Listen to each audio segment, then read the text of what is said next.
देहरादून में उच्च स्तरीय समीक्षा बैठक का हुआ आयोजन। सीएम धामी ने दिए एमओयू की ग्राउंडिंग तेज करने के निर्देश। साथ ही कहा, अगर किसी स्तर पर रुकावट आ रही है तो उसका तुरंत समाधान किया जाए।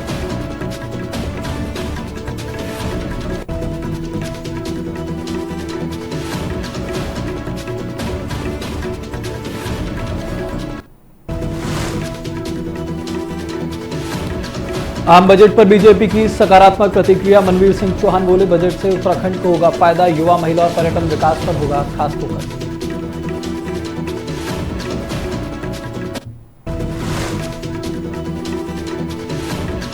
अंकिता भंडारी मामले में सीबीआई जांच पर सियासत तेज। नवीन ठाकुर का कांग्रेस पर बड़ा हमला। जैसे जैसे जांच आगे बढ़ रही है, सच्चाई सामने आ रही है और कांग्रेस के झूठ का पर्दाफाश हो चुका है।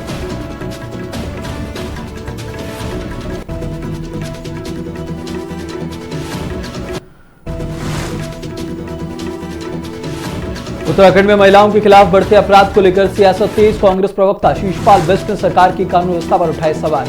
बोले, महिलाओं की सुरक्षा में सरकार नाकाम।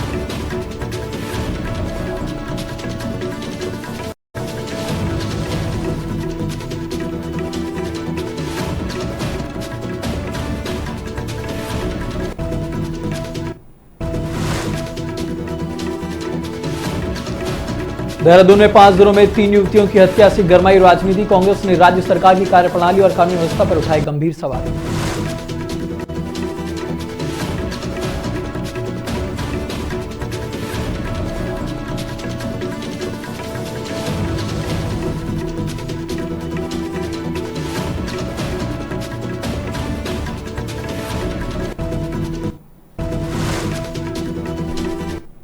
नमस्कार, आप देख रहे हैं न्यूज टीवी इंडिया और मेरा नाम ऋतिक ठाकुर है। उत्तराखंड की कुछ बड़ी खबरों पर इस बुलेटिन में नजर डालेंगे। सबसे पहली खबर की अगर बात करें तो मुख्यमंत्री पुष्कर सिंह धामी की अध्यक्षता में उत्तराखंड ग्लोबल इन्वेस्ट समिट से जुड़े एमओयू और उनकी जमीनी प्रगति को लेकर एक उच्च स्तरीय समीक्षा बैठक आयोजित की गई। इस बैठक में अब तक हुए काम और उनमें आ रही दिक्कतों और आगे की रणनीति पर विस्तार से चर्चा हुई। मुख्यमंत्री ने साफ शब्दों में निर्देश दिए कि एमओयू को जमीन पर उतारने की रफ्तार अब तेज की जाए। उन्होंने यह भी कहा है कि किसी परियोजना में अगर किसी स्तर पर रुकावट आ रही है तो उसका तुरंत समाधान किया जाए। सीएम धामी ने स्पिरिचुअल जोन, आयुर्वेदिक एम्स और भराड़ीसैंण में मंदिर से जुड़े निर्माण कार्यों को प्राथमिकता देने की बात की और साथ ही उन्होंने कहा है कि हर संबंधित विभाग में एक नोडल अधिकारी नियुक्त किया जाए ताकि एमओयू की लगातार निगरानी हो सके। मुख्यमंत्री ने यह भी कहा कि राज्य के सभी जिलों में हर महीने उद्योग मित्र समिति की बैठक होगी। इससे उद्योगों से जुड़े हुए मुद्दों का समाधान होगा और उद्योगों के लिए अनुकूल फैसले तेजी से लागू किए जाएंगे। आपको बता दें कि ग्लोबल इन्वेस्टर्स समिट में कल 3,57,000 करोड़ रुपए से अधिक के 1,779 एमओयू हुए। इनमें से अब तक करीब 1,06,000 करोड़ रुपए के एमओयू जमीन पर उतर चुके हैं।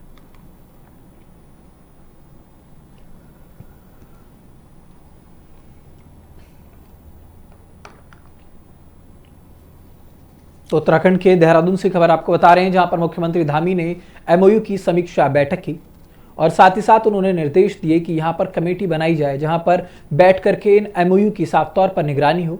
इसमें स्पिरिचुअल जोन, आयुर्वेदिक एम्स पर भी फोकस किया गया है।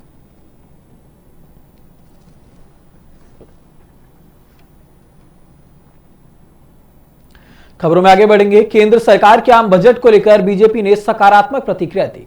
बीजेपी के प्रदेश मीडिया प्रभारी मनवीर सिंह चौहान ने बजट की तारीफ करते हुए कहा कि यह बजट प्रधानमंत्री नरेंद्र मोदी के नेतृत्व में देश को आगे ले जाने वाला है। उन्होंने कहा कि केंद्रीय वित्त मंत्री निर्मला सीतारमण द्वारा पेश किया गया यह बजट विकसित भारत 2047 के लक्ष्य को ध्यान में रखकर बनाया गया। इस बजट में युवाओं, महिलाओं, किसानों और गरीब वर्ग के लिए खास ध्यान दिया गया है और उनके लिए मजबूत योजनाएं रखी गई। मनवीर सिंह चौहान ने कहा कि उत्तराखंड जैसे पर्यटन प्रदेश के लिए यह बजट बहुत ज्यादा फायदेमंद साबित होगा। पहाड़ी इलाकों और छोटे पर्यटन स्थल को विकसित करने के लिए बजट में विशेष प्रावधान किए गए हैं, जिससे रोजगार बढ़ेगा और स्थानीय लोगों को लाभ मिलेगा। उन्होंने आपदा प्रबंधन और लखपति दीदी योजना का भी जिक्र किया। उनका कहना है कि इन योजनाओं से महिलाओं को आत्मनिर्भर बनाने का मौका मिलेगा और आपदा से निपटने की तैयारी और ज्यादा मजबूत होगी। बीजेपी नेता ने कहा है कि यह बजट साफ दिखता है, इसमें विकसित भारत के सपने में उत्तराखंड की एक अहम भूमिका है और प्रदेश तेजी से विकास की राह पर आगे बढ़ेगा।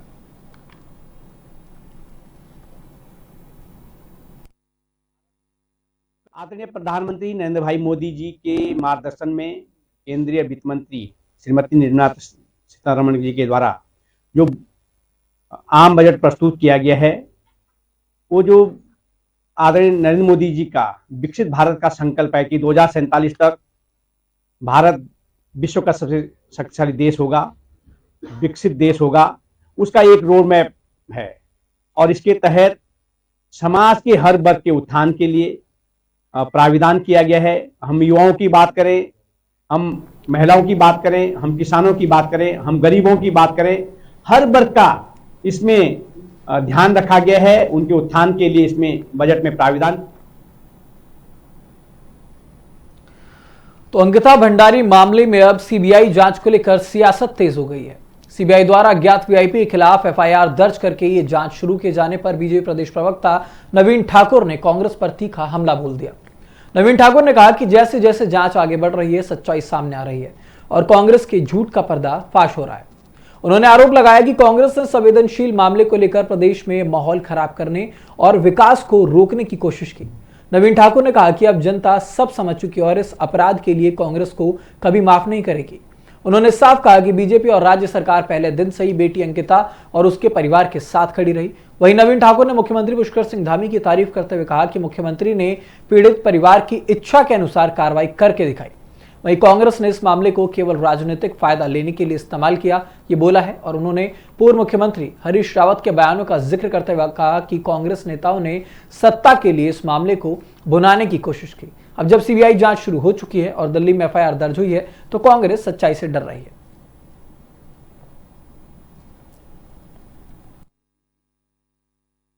कांग्रेस तो हताश है। कांग्रेस के झूठ का जो है पर्दाफाश हो चुका है और किस प्रकार कांग्रेस ने इस प्रदेश में अराजकता फैलाने की कोशिश की, प्रदेश के विकास को जो है अवरुद्ध करने की कोशिश कांग्रेस ने की। इस अपराध के लिए कांग्रेस को इस प्रदेश की जनता माफ नहीं करेगी।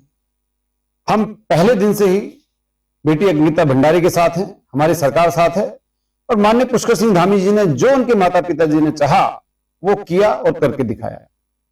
कांग्रेस ने जबरदस्ती जो है इस मामले को तूल देने की कोशिश की, राजनीतिक फायदा उठाने की कोशिश की। क्योंकि मैं बार बार कहता हूं कि उनके नेताओं के बयान आप सुनिए। पूर्व मुख्यमंत्री हरीश रावत जी ने स्पष्ट कहा कि जब तक हम सत्ता प्राप्त नहीं कर लेते तब तक अंकिता भंडारी मामले को हम लगातार उठाते रहे। आगे बढ़ेंगे। ये खबर देहरादून से है, जहां पर उत्तराखंड में महिलाओं के खिलाफ बढ़ते अपराध को लेकर सियासत अब बहुत ज्यादा तेज हो चुकी है। लगातार यहां पर महिलाओं की हत्याओं पर मुख्य विपक्षी दल कांग्रेस ने अब बीजेपी सरकार को घेरा है। कांग्रेस प्रवक्ता शीशपाल बिष्ट ने राज्य की कानून व्यवस्था पर गंभीर सवाल उठाए। उन्होंने कहा कि बीते कुछ दिनों में जिस तरह से महिलाओं के खिलाफ अपराध बढ़े हैं वो बेहद चिंताजनक है। दिन दहाड़े खुलेआम हत्याओं की घटनाएं सामने आ रही हैं, जिससे आम जनता में डर का माहौल बन रहा है। उन्होंने आरोप लगाया कि राज्य में कानून व्यवस्था पूरी तरह से बिगड़ चुकी है। उनका कहना है कि सरकार अपराध रोकने में पूरी तरह से नाकाम साबित हो रही है। महिलाओं की सुरक्षा को लेकर सरकार के दावे सिर्फ कागजों तक सीमित रह गए। उन्होंने कहा कि लगातार हो रही इन घटनाओं से साफ है कि अपराधियों में कानून का डर खत्म हो चुका है। उन्होंने सरकार से मांग की है कि महिलाओं की सुरक्षा को लेकर सख्त कदम उठाए जाएं और अपराधियों के खिलाफ कड़ी कार्रवाई हो। कांग्रेस ने साफ कहा है कि अगर हालात ऐसे ही बने रहे तो जनता सरकार से सवाल पूछेगी और सड़कों पर उतरकर विरोध भी करेगी।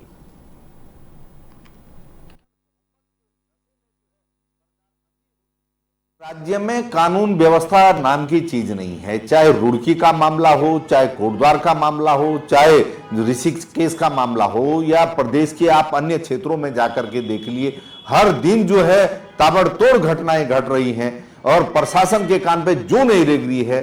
प्रचंड बहुमत के नशे में जो है सरकार अंधी हो चुकी है। उसको कानून व्यवस्था की कोई फिक्र नहीं है, पुलिस की कोई जवाबदेही और जिम्मेदारी इस राज्य में नजर नहीं आ रही है। अपराधी खुलेआम दिन दहाड़े जो है बेटियों के गले रेत रहे हैं। इससे ज्यादा जो है अपराधियों को खुली छूट और क्या होगी। देहरादून में बीते 5 दिनों में 3 युवतियों की हत्या से प्रदेश की राजनीति गर्मा गई।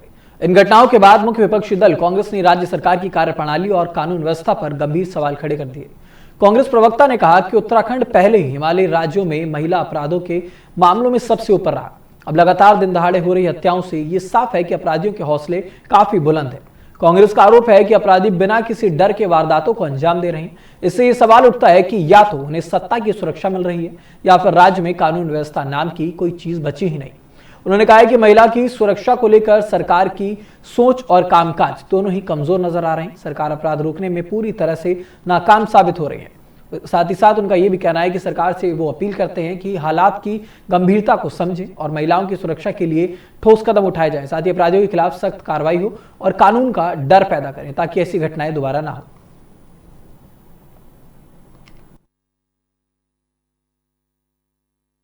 घटनाक्रम को जो पिछले 4-8 सालों से उत्तराखंड में घटित हो रहा है, एनसीआरबी का डेटा कह रहा है महिला अपराध में हमने 9 हिमालयी राज्यों को पछाड़ दिया। इसका श्रेय मैं भाजपा नेतृत्व को देना चाहती हूं। जिस तरह की भेदभाव वाली, समाज को बांटने वाली और नफरत की राजनीति वो कर रहे हैं, जिस तरह की सोच को वो थोप रहे हैं जनता के ऊपर, उससे जो है अपराधियों के मंसूबे बहुत मजबूत हो रहे हैं। यहां जिस तरह से संरक्षण प्राप्त हो रहा है अपराधियों को, कोई डर, कोई भय, कोई रसूख नहीं दिखाई पड़ता शासन प्रशासन का या कानूनी व्यवस्था का इन अपराधियों के दिल में। देहरादून जिले में जहां सारे मंत्री, संतरी, विधायक, सारे नेता, मुख्यमंत्री, राज्यपाल, पुलिस के आला अधिकारी, सब लोग यहां पर जिनका आवाज। वहीं आगे बढ़ेंगे। अब कोटद्वार में एक दुकान के नाम को लेकर विवाद खड़ा हो गया। बजरंग दल ने आरोप लगाया है कि दुकानदार ने अपनी दुकान का नाम बाबा रखा है, जो कि हिंदू समुदाय की भावनाओं से जुड़ा है। बजरंग दल के कार्यकर्ता का कहना है कि वो हिंदू समुदाय की भावनाओं की रक्षा करना चाहते हैं। उन्होंने दुकानदार से कई बार अनुरोध किया कि वो अपनी दुकान का नाम बदले, लेकिन दुकानदार ने कोई जवाब नहीं दिया। इसके बाद बजरंग दल के कार्यकर्ताओं ने शांतिपूर्ण प्रदर्शन का फैसला किया। उनका कहना है कि वो केवल अपनी बात करना चाहती हैं और किसी को परेशान करना नहीं चाहते। इस मामले में पुलिस ने दोनों पक्षों के खिलाफ मुकदमा दर्ज किया है। बता दें कि ये विवाद अभी भी जारी है और लोगों की नजरें इस पर लगातार बनी हुई है कि आगे हो क्या रहा है। वहीं पुलिस का कहना है इस पर कि इस मामले की जांच लगातार जारी और कानून के अनुसार कार्रवाई भी की जाएगी। स्थानीय लोग भी देख रहे हैं कि कैसे इस विवाद का शांतिपूर्ण समाधान होगा और सभी पक्ष कानून का पालन करें।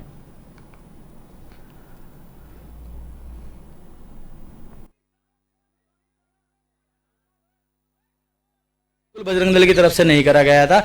बजरंग दल का एक अभियान है जिसका काम उसी का नाम। अगर उसके चलते कुछ कार्यकर्ता उनकी दुकान पर गए, आप बाबा नहीं हो, आपके धर्म में फकीर होते हैं, बाबा हिंदू धर्म में होते हैं। हमारे बाबा सिद्धबली बीट महाराज का मंदिर है, उस मंदिर के नाम से आप अपनी दुकान चला रहे थे। बजरंग दल के कार्यकर्ताओं ने उनको सिर्फ इतना बोला था कि आप इस दुकान का नाम चेंज कर लीजिए। अगर आपके आधार कार्ड में भी अगर बाबा के नाम से कोई आईडी है तो आप चलाइए। अब आगे बढ़ेंगे। हरिद्वार की खबर का रुख करेंगे, जहां पर भारत माता मंदिर में 4 से 6 फरवरी तक एक बड़ा और खास आयोजन होने जा रहा है। इन 3 दिनों में राजनीतिक और आध्यात्मिक जगत की कई बड़ी हस्तियां एक साथ नजर आएंगी। यह आयोजन भारत माता मंदिर के पूर्व परमाध्यक्ष और निवर्तमान शंकराचार्य ब्रह्मलीन स्वामी सत्यमित्रानंद गिरी की समाधि स्थल और उनकी मूर्ति के अनावरण को लेकर किया जा रहा है। इसे लेकर मंदिर परिसर में भव्य तैयारियां की जा रही हैं। इस कार्यक्रम में रक्षा मंत्री राजनाथ सिंह, केंद्रीय मंत्री शिवराज सिंह चौहान, उत्तर प्रदेश के मुख्यमंत्री योगी आदित्यनाथ, उत्तराखंड के मुख्यमंत्री पुष्कर सिंह धामी, मध्य प्रदेश के मुख्यमंत्री मोहन यादव सहित कई केंद्रीय मंत्री, संत महात्मा और देश भर की जानी मानी शख्सियत यहां पर पहुंचेंगी। जूना पीठाधीश्वर स्वामी अवधेशानंद गिरी ने बताया है कि आयोजन 3 दिनों तक 2 सत्रों में होगा। कार्यक्रम के दौरान सांस्कृतिक प्रस्तुतियां होंगी और सनातन धर्म की वर्तमान स्थिति, देश के हालात और आध्यात्मिक मूल्यों पर चर्चा की जाएगी। उन्होंने कहा है कि इस आयोजन का मुख्य उद्देश्य पूज्य स्वामी सत्यमित्रानंद गिरी के विचारों और उनके संदेश को समाज और राष्ट्र तक पहुंचाना है।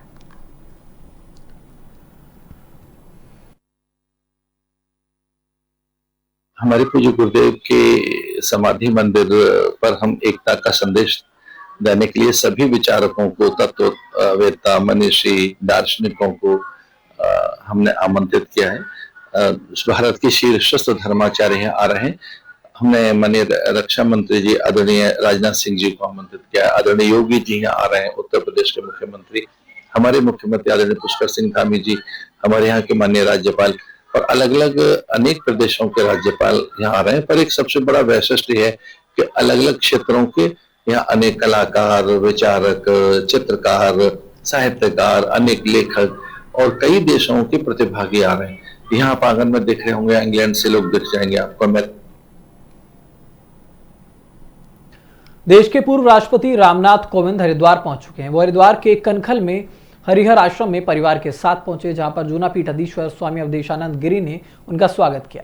आज पूर्व राष्ट्रपति रामनाथ कोविंद हरिद्वार के भूपतवाला क्षेत्र में होने वाले समाधि मंदिर मूर्ति स्थापना कार्यक्रम में शामिल होंगे। इस कार्यक्रम को लेकर हरिद्वार में तैयारियां पूरी कर ली गई हैं। इस दौरान पूर्व राष्ट्रपति ने कहा कि आध्यात्मिक नगरी हरिद्वार आकर उन्हें हमेशा बहुत अच्छा महसूस होता है। उन्होंने बताया कि वो समय समय पर साधु संतों से मिलने और आध्यात्मिक शांति के लिए हरिद्वार आते रहते हैं।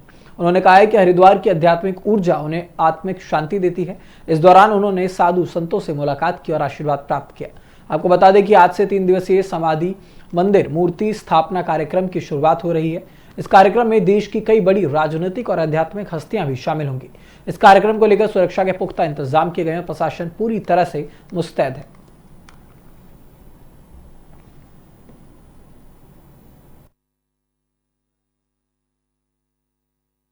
बहुत आभारी हूँ कि उन्होंने इस अवसर पर मुझे आमंत्रित किया।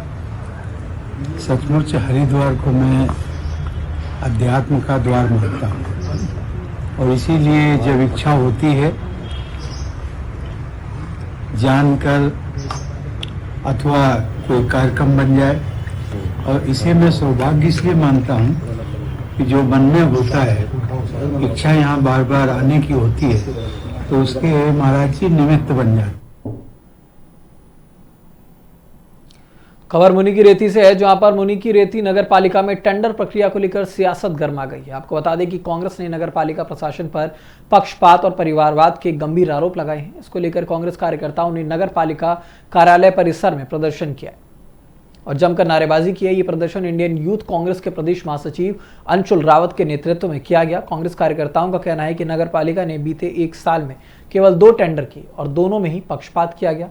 अंशुल रावत ने आरोप लगाया है कि पहला टेंडर पार्किंग को लेकर था। तकनीकी समिति से 2 टेंडर पास होने के बाद भी पालिका अध्यक्ष ने अपनी पसंदीदा व्यक्ति का टेंडर पास न होने पर पूरी निविदा को समाप्त कर दिया।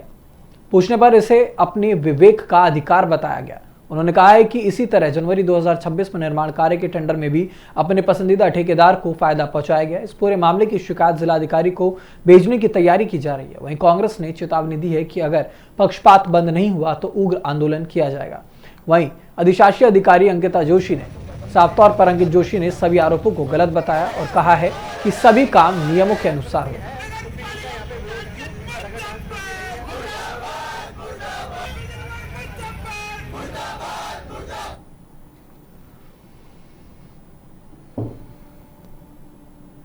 आगे बढ़ेंगे। अब खबर ऋषिकेश से है, जहां पर खेल प्रेमियों के लिए एक बड़ी खबर सामने आई है। Rishikesh body building and fitness association की ओर से 7 और 8 फरवरी को 2 दिवसीय बॉडी बिल्डिंग प्रतियोगिता का आयोजन किया जा रहा है। 7 फरवरी को पावर लिफ्टिंग और आर्म रेसलिंग प्रतियोगिता होगी।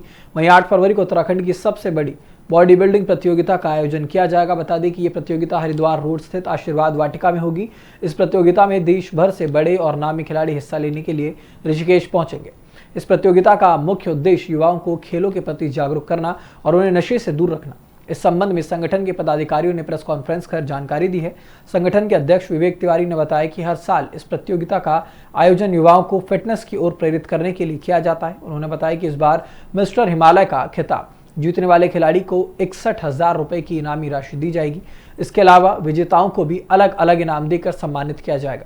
वहीं आयोजकों को उम्मीद है कि ये प्रतियोगिता युवाओं को स्वस्थ जीवन की ओर आगे बढ़ने के लिए भी प्रेरित करेगी। Rishikesh body building association north India level की एक बड़ी प्रतियोगिता कराने जा रही है। हर वर्ष ये होती है, इस बार 9वीं बार होने जा रही है और ये इस बार ऋषिकेश में आशीर्वाद वाटिका में कराई जाएगी और बहुत ही भव्य प्रतियोगिता कराई जाएगी। इसमें कई वेट कैटेगरी में बॉडी बिल्डिंग की प्रतियोगिता कराई जाएगी, जिसमें mister Uttarakhand, mister junior Uttarakhand, mister Himalaya, mister Rishikesh, mister man physique, इसमें प्रतियोगिता वुमेन बॉडी बिल्डर भी चुनी जाएगी और साथ के साथ आर्म रेसलिंग और पावर लिफ्टिंग की प्रतियोगिता कराई जाएगी। वेट कैटेगरी में होगी, ये अलग एज ग्रुप में होगी प्रतियोगिता।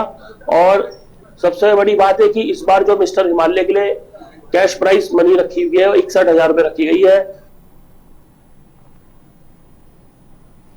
खबर नैनीताल से है, जहां पर भीमताल क्षेत्र से एक बार फिर से दिल दहला देने वाली खबर सामने आई है। भीमताल के जूना स्ट्रीट इलाके में गुलदार के हमले से 60 साल की महिला गंगा देवी की मौत हो गई।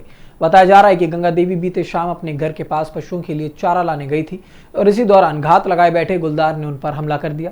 देर शाम तक जब वो घर नहीं लौटी तो परिजनों और ग्रामीणों ने उनकी तलाश शुरू की। आज सुबह गांव से करीब 1 किलोमीटर दूर जंगल के पास महिला का शव मिला। इस घटना के बाद पूरे इलाके में दहशत का माहौल है। ग्रामीणों में डर और गुस्सा दोनों देखने को मिल रहा है। ग्रामीणों ने वन विभाग से गुलदार को जल्द पकड़ने की मांग की है। लोगों का कहना है कि लगातार हो रहे हमलों से जान का खतरा बना हुआ है। आपको बता दें कि इससे पहले धारी ब्लॉक में भी गुलदार 3 महिलाओं को अपना शिकार बना चुका है। अब भीमताल ब्लॉक में हुई इस घटना से चिंता और ज्यादा बढ़ गई है। पिछले साल भी भीमताल क्षेत्र में बाघ और गुलदार के हमलों में 5 लोगों की जान जा चुकी है। हालांकि वन विभाग का कहना है कि गुलदार को पकड़ने के लिए टीम लगाई गई है और कार्रवाई लगातार की जा रही है। एक युवा व्यापारी हैं ललित, इनकी माताजी थी जो कल घास के लिए गई हुई थी और हमेशा जाती थी, और इनको कल मौके से बाघ ने मार दिया है और इनकी बॉडी आज बरामद हुई है। और मैं सभी क्षेत्रवासियों को कहूँगा जो भी जंगल महिलाएं जाती हैं वो सिंगल में ना जाएं और झुंड के साथ जंगलों में जाएं और इनके परिवार को सही मुआवजा मिले। अभी एग्जैक्टली ऐसा कहा जाना तो सही नहीं है, वैसे वन्य जीव का ही लग रहा है। और ये जो है कल 11 बजे से, जैसा मुझे पता चला कि 11 बजे से घास काटने के लिए गई हुई थी। अमूमन ये 1 बजे तक वापस आ जाती थी। इनके पुत्र द्वारा हमको कल 4:45 बजे या 5 बजे के आसपास संपर्क किया गया कि माताजी लौटी नहीं है। तो मेरे द्वारा उनको ये बताया गया कि आप एक बार पुलिस में भी गुमशुदगी दर्ज करवा दीजिए। देखिए, विधानसभा भीमताल में ये चौथी घटना है और चारों बार महिलाओं को ही अपना निवाला बनाया है, चाहे लेपर्ड हो चाहे बाघ हो। बड़े दुख की बात है कि एक और हम लोग पलायन कर रहे हैं, और जो लोग रुक रहे हैं उनको कभी जंगली जानवर मार रहे हैं, कभी बंदरों का नुकसान हो रहा, कभी अन्य जानवरों का नुकसान हो रहा। निश्चित रूप से ये बड़ी आगे बढ़ेंगे। कोटद्वार के डिग्री कॉलेज रोड पर आज एक वैगनार कार में अचानक आग लग गई। सूचना मिलते ही कोतवाली पुलिस और फायर सर्विस तुरंत मौके पर पहुंची। आग लगने की वजह शॉर्ट सर्किट बताई जा रही है। हादसे के समय कार का चालक कार में मौजूद था, लेकिन वो सुरक्षित रहा और किसी तरह की कोई चोट नहीं आई। फायर सर्विस ने समय रहते आग पर काबू पाया, जिससे बड़े नुकसान से बचा जा सका। स्थानीय लोग और राहगीरों ने भी फायर सर्विस की कार्रवाई में मदद की। अधिकारियों ने कहा है कि घटना में कोई भी जनहानि नहीं हुई और वाहन में लगी आग के कारण केवल कार को नुकसान हुआ है। पुलिस ने इस घटना की पुष्टि करते हुए कहा कि सभी सुरक्षा नियमों का पालन करते हुए जांच की जा रही है।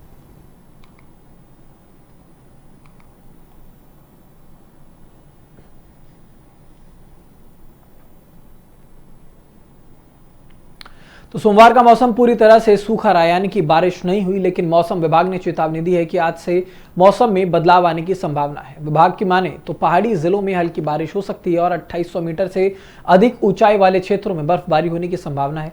वहीं मैदानी जिलों में कोहरा छाने के आसार हैं, जो सड़क और यातायात के लिए मुश्किलें पैदा कर सकती है।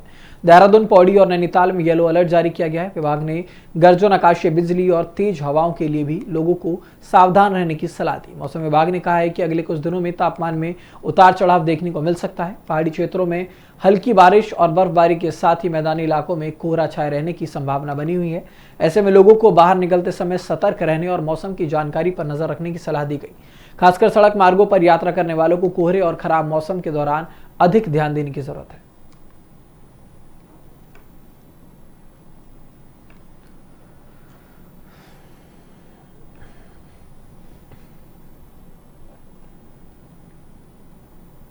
ऋषिकेश से इस वक्त की बड़ी खबर आपको बता दें, कोयला घाटी क्षेत्र में 2 फरवरी की रात एक युवक की बेरहमी से पिटाई का वीडियो सोशल मीडिया पर तेजी से वायरल हो रहा है। वायरल वीडियो में कुछ लोग युवक को बारी बारी से पीटते हुए नजर आ रहे हैं। घटना के पीछे किसी विवाद की वजह भी स्पष्ट नहीं हुई, लेकिन हालांकि सोशल मीडिया पर लोग हमलावरों के खिलाफ कड़ी कानून कार्रवाई की मांग कर रहे हैं। वीडियो में दिख रहा है कि युवक को इतना पीटा गया है कि वो सड़क पर अचेत हो गया। एक हमलावर ने युवक को सड़क पर लेटाकर गला दबाया और बाद में उसके गले पर पैर तक रख दिया। हैरानी की बात यह है कि घटना के दौरान मौके पर मौजूद कुछ लोग सिर्फ तमाशबीन बने रहे और कुछ ने इस पूरी घटना को अपने मोबाइल फोन में कैद कर लिया। यहां तक कि एक होमगार्ड भी यहां पर चुप खड़ा रहा। शायद इसी वजह से हमलावर बेखौफ होकर युवक को पीटते रहे और फिर मौके से फरार हो गए। पुलिस ने बताया कि हमलावर दूसरे राज्य के रहने वाले बताए जा रहे हैं और उनकी तलाश की जा रही है।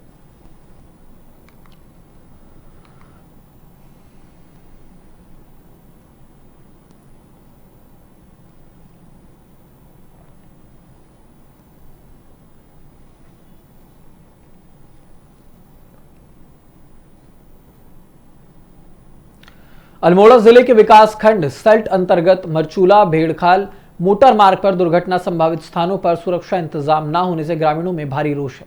संभावित स्थान पर पेटाफिट और क्रैश बैरियर न लगाए जाने पर इस कारण कभी भी कोई बड़ा हादसा हो सकता है। ग्रामीणों का कहना है कि प्रांतीय खंड लोक निर्माण विभाग द्वारा कुछ स्थानों पर पेटाफिट और क्रैश बैरियर लगाए गए हैं, लेकिन जिन स्थानों को पहले से ही दुर्घटना संभावित स्थान है वहां पर अब तक कोई सुरक्षा व्यवस्था नहीं की गई है। ग्राम प्रधान कूपी अंकित सिंह ने बताया है कि बीते वर्ष ही विभाग को कई बार अवगत कराया गया था, उसके बावजूद इसके आज तक दुर्घटना संभावित क्षेत्रों में पेटाफिट और क्रैश बैरियर नहीं लगाए गए।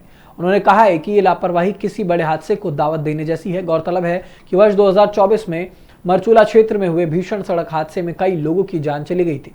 उस हादसे के बाद भी लोक निर्माण विभाग द्वारा सड़क सुरक्षा को लेकर कोई ठोस कदम नहीं उठाया गया। इससे ग्रामीणों में विभाग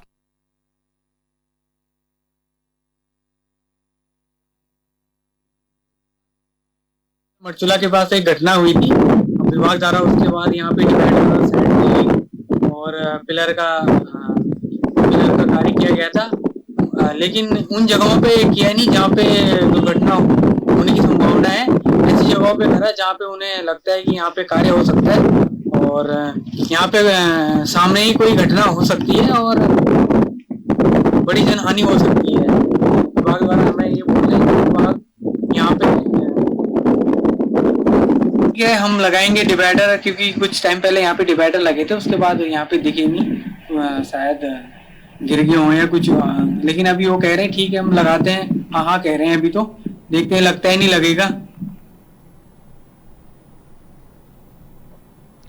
देहरादून जिले में महिलाओं में सर्वाइकल कैंसर के बढ़ते मामलों को देखते हुए स्वास्थ्य विभाग के इसकी रोकथाम और समय पर जांच के लिए इसकी पूरी तैयारी की है। विभाग ने प्राथमिक स्वास्थ्य केंद्र से लेकर बड़े अस्पतालों तक जांच और इलाज की एक मजबूत व्यवस्था बनाई। देहरादून के मुख्य चिकित्सा अधिकारी डॉक्टर मनोज कुमार शर्मा ने बताया कि सर्वाइकल कैंसर महिलाओं में एक गंभीर बीमारी है, लेकिन अगर समय पर जांच हो जाए तो इसे काफी हद तक रोका जा सकता है। उन्होंने कहा कि आयुष्मान आरोग्य मंदिर और सामुदायिक स्वास्थ्य केंद्रों पर महिलाओं की जांच की जा रही है। इसके लिए जरूरी जांच किट और सुविधाएं पहले से ही मौजूद है। जिन महिलाओं में बीमारी के लक्षण या फिर शक पाया जाता है उन्हें आगे की जांच और इलाज के लिए जिला अस्पताल या फिर मेडिकल कॉलेज भेजा जाता है। ये व्यवस्था पहले से ही अच्छे तरीके से काम कर रही है। सीएमओ ने बताया कि अब सरकार की ओर से HPV वैक्सीन भी लगाई जाएगी, जिससे भविष्य में सर्वाइकल कैंसर से बचाव हो सकेगा। ये वैक्सीन 14 से 15 साल की बच्चियों को एक ही डोज में दी जाएगी। देहरादून जिले में करीब 22,000 किशोरियां इस अभियान में शामिल होंगी।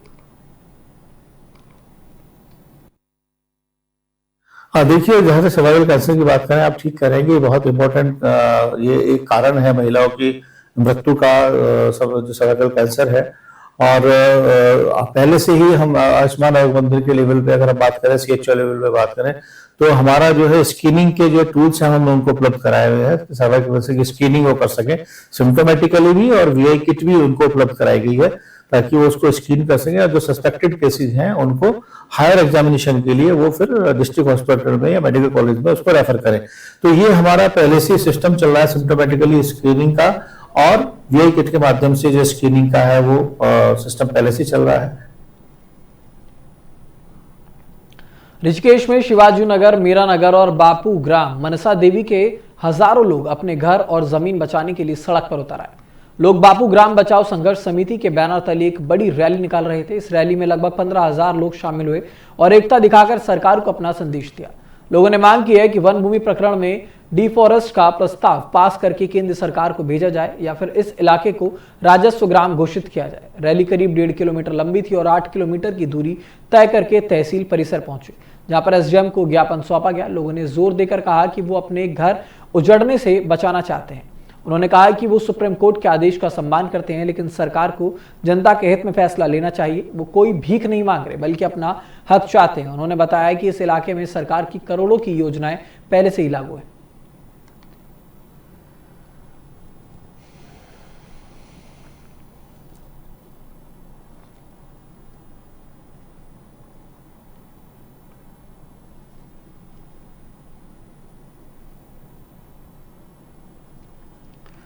तो ये लंबी रैली आप देख सकते हैं, ऋषिकेश की रैली है जो कि 1.5 किलोमीटर लंबी थी और 8 किलोमीटर की दूरी इस रैली ने सफर की।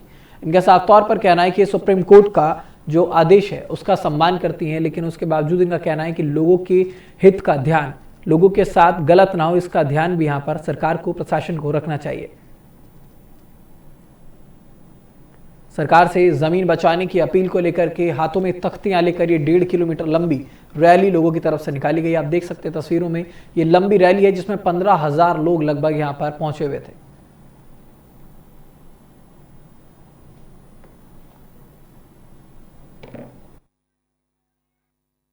सरकार को इतिहास से सीखना पड़ेगा, क्योंकि जब भी रोजी रोटी और मकान की लड़ाई हुई है और तानाशाही के विरुद्ध भी है, तो एक नई क्रांति का उदय हुआ है। तो ये क्रांति की शुरुआत है। अगर सरकार नहीं चलती है तो ये सरकार के लिए बहुत बड़ा नुकसान होने वाला है। कितने लोग प्रभावित हो रहे हैं सुप्रीम कोर्ट के आदेश से? मैं समझता हूँ कि कम से कम 1 लाख लोग सुप्रीम कोर्ट के आदेश से प्रभावित है, और इसलिए आज कम से कम 25,000 30,000 लोग आज यहाँ पे जमीन पर, सड़क पर उतर चुके हैं। क्या मांग हो रही है यहाँ पर? हमारी एक मांग है कि या तो राजस्व ग्राम घोषित किया जाए, राजस्व ग्राम घोषित किया जाए इसको, और जो इनकी जंगल जमीन है। उत्तराखंड की सियासत एक बार फिर से गर्म हो चुकी है। कांग्रेस ने धामी सरकार पर कानून व्यवस्था और भ्रष्टाचार के आरोप लगाते हुए बड़ा हमला किया। विकासनगर के एक निजी होटल में प्रेस वार्ता आयोजित की गई। इसमें कांग्रेस के पूर्व अध्यक्ष और चुनाव संचालन समिति के अध्यक्ष प्रीतम सिंह ने प्रदेश सरकार को कटघरे में खड़ा कर दिया और 16 फरवरी को राजभवन घेराव करने का ऐलान किया। प्रीतम सिंह ने कहा कि उत्तराखंड में कानून व्यवस्था पूरी तरह से बिगड़ चुकी है, भ्रष्टाचार अपने चरम पर है और खनन माफिया बेलगाम है। उन्होंने बताया कि नियमों की खुलेआम अवहेलना हो रही है, लेकिन सरकार देखती रही। कांग्रेस के इस ऐलान के बाद प्रदेश में राजनीति में हलचल तेज हो गई और अब यह देखना होगा कि सरकार कांग्रेस के आरोपों का क्या जवाब देती है और राजभवन घेराव के मुद्दे पर आगे क्या होता है।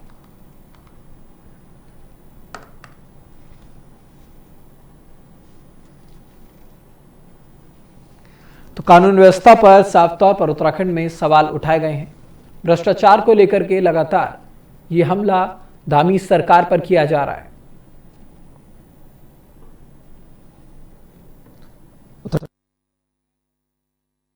आज की जो प्रेस वार्ता यहाँ आउट की गई है उसमें बड़ा स्पष्ट है कि जो सरकार इस राज्य के अंदर है वो सरकार लगातार जन विरोधी निर्णय लेने का काम कर रही है। हालात बद से बदतर है, कानून व्यवस्था पूरी तरीके से ध्वस्त है, भ्रष्टाचार अपने चरम पर है, किसान सड़क पर है, नौजवान सड़क पर है, खनन माफिया, शराब माफिया, भू माफिया सरकार को संचालित करने का काम कर रहा है। ये देवभूमि है, इसमें किसान आत्महत्या करने का काम कर रहा है। यहाँ की अर्थव्यवस्था पूरी तरीके से ध्वस्त है और सत्ता में बैठे हुए लोग जब जब चुनाव आता है तब तक जो है इस देश और प्रदेश की संप्रदाय सौहार्द को जो है समाप्त करने का प्रयास करते हैं। और कांग्रेस ने सरकार के जनविरोधी जो निर्णय है उनके खिलाफ 16 फरवरी को जो है देहरादून के अंदर राज्यपाल आवास कूच करने का निर्णय लिया है। इसी परिप्रेक्ष्य में प्रेस कॉन्फ्रेंस यहां पर आयोजित की गई। फिलहाल मेरे साथ इस बुलेटिन में इतना ही। आप बने रहें देश दुनिया की तमाम खबरों के लिए सिर्फ न्यूज़ 2 इंडिया पर।